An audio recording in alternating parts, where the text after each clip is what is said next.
ನಮ್ಮ ಸಾಲ್ಕಟ್ಟೆ ಶಾಲೆಗೆ ಬಂದಿದ್ದೀನಿ. ಇದು ಭಾಳ ಚೆನ್ನಾಗಿದೆ. ಇಲ್ಲಿ it's A very good school. ಇಲ್ಲಿ ಮಕ್ಕಳು ಒಂದು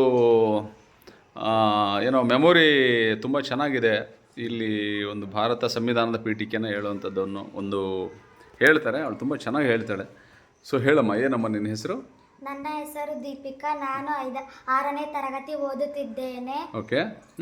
ಏನು ಹೇಳ್ತೀಯ? ನಾನು ಭಾರತದ ಸಂವಿಧಾನ ಪೀಠಿಕೆ ಹೇಳುತ್ತಿದ್ದೇನೆ. ಹೇಳಮ್ಮ. ಭಾರತದ ಪ್ರಜೆಗಳಾದ ನಾವು ಭಾರತವನ್ನು ಸಾರ್ವಭೌಮ, ಸಮಾಜವಾದಿ, ಜಾತ್ಯತೀತ, ಪ್ರಜಾಸತ್ತಾತ್ಮಕ ಗಣರಾಜ್ಯವನ್ನಾಗಿ ರೂಪಿಸುವುದಕ್ಕಾಗಿ ಭಾರತದ ಎಲ್ಲ ಪ್ರಜೆಗಳಿಗೆ ಸಾಮಾಜಿಕ, ಆರ್ಥಿಕ ಮತ್ತು ರಾಜಕೀಯ ನ್ಯಾಯವನ್ನು, ವಿಚಾರ, ಅಭಿವ್ಯಕ್ತಿ, ನಂಬಿಕೆ, ಧರ್ಮ ಮತ್ತು ಉಪಾಸನೆಯ ಸ್ವಾತಂತ್ರ್ಯವನ್ನು, ಸ್ಥಾನಮಾನ ಮತ್ತು ಅವಕಾಶಗಳ ಸಮಾನತೆಯನ್ನು ಎಲ್ಲರಿಗೂ ದೊರೆಯುವಂತೆ ಮಾಡುವುದಕ್ಕಾಗಿ, ವ್ಯಕ್ತಿ ಗೌರವ, ದೇಶದ ಏಕತೆ ಮತ್ತು ಸಮಗ್ರತೆಗಾಗಿ, ಎಲ್ಲರಲ್ಲಿ ಭ್ರಾತೃತ್ವ ಭಾವನೆಯನ್ನು ಮೂಡಿಸುವುದಕ್ಕಾಗಿ ದೃಢ ಸಂಕಲ್ಪ ಮಾಡಿ ನಮ್ಮ ಸಂವಿಧಾನ ಸಭೆಯಲ್ಲಿ 1949ನೇ ಇಸವಿಯ ನವೆಂಬರ್ ತಿಂಗಳ 26ನೇ ದಿನದಂದು ಈ ಸಂವಿಧಾನವನ್ನು ನಮಗೆ ನಾವೇ ಅರ್ಪಿಸಿಕೊಂಡು ಅಂಗೀಕರಿಸಿ ಶಾಸನವಾಗಿ ವಿಧಿಸಿಕೊಂಡಿದ್ದೇವೆ.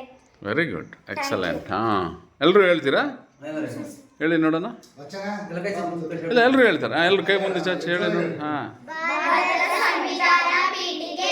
ಭಾರತದ ಪ್ರಜೆಗಳಾದ ನಾವು ಭಾರತವನ್ನು ಸಾರ್ವಭೌಮ, ಸಮಾಜವಾದಿ, ಜಾತ್ಯತೀತ, ಪ್ರಜಾಸತ್ತಾತ್ಮಕ ಗಣರಾಜ್ಯವನ್ನಾಗಿ ರೂಪಿಸುವುದಕ್ಕಾಗಿ ಭಾರತದ ಎಲ್ಲಾ ಪ್ರಜೆಗಳಿಗೆ ಸಾಮಾಜಿಕ, ಆರ್ಥಿಕ ಮತ್ತು ರಾಜಕೀಯ ನ್ಯಾಯವನ್ನು, ವಿಚಾರ, ಅಭಿವ್ಯಕ್ತಿ, ನಂಬಿಕೆ, ಧರ್ಮ ಮತ್ತು ಉಪಾಸನೆಯ ಸ್ವಾತಂತ್ರ್ಯವನ್ನು, ಸ್ಥಾನಮಾನ ಮತ್ತು ಅವಕಾಶಗಳ ಸಮಾನತೆಯನ್ನು ದೊರೆಯುವಂತೆ ಮಾಡುವುದಕ್ಕಾಗಿ, ವ್ಯಕ್ತಿ ಗೌರವ, ದೇಶದ ಏಕತೆ ಮತ್ತು ಸಮಗ್ರತೆಗಾಗಿ, ಎಲ್ಲರಲ್ಲಿ ಭ್ರಾತೃತ್ವ ಭಾವನೆಯನ್ನು ಮೂಡಿಸುವುದಕ್ಕಾಗಿ ದೃಢ ಸಂಕಲ್ಪ ಮಾಡಿ ನಮ್ಮ ಸಂವಿಧಾನ ಸಭೆಯಲ್ಲಿ 1949